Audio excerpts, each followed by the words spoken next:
بچه ها خیلی خوش اومدید به ویدیوی منطق ماینکرافت. و این ویدیو میخوایم منطق ماینکرافت رو تست کنیم. خب میبینید که این لا خالیه و حتی منم میتونم ازش رد شم.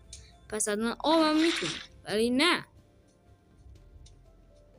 بلکه نمیتونه، بلکه همین تو جاری میشه اینجا. پس 100% رد میشه دیگه. اینا خوابیده است دیگه، ولی نه، اینا دیگه درش بازه، حتما باید رد شه.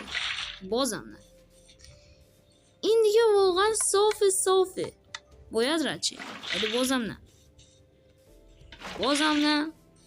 و اینجا حتما زیر این همه سند اگه دراگون له میشه، منطقی که له شه، ولی نه. پس زیر این همه انویر 100% له میشه،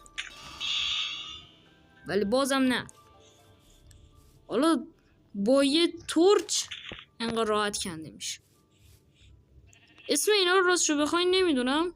اگه شما میدونید حتما زیر این ویدیو کامنت بذارید که اسم این چیه، و حتی با اینم کنده میشه. این یه دونه تخمه که حتما سری میشکنه و سندا نمیتونن کاریش بکنن و لیش کنن، ولی نه، حتی انویرم نه. وای چرا اومدی وسط ویدیوی ما؟ خب داشتم میگفتم، ولی با رفتن ما روی این تخما و پریدن میشکنن. واقعا منطقیه.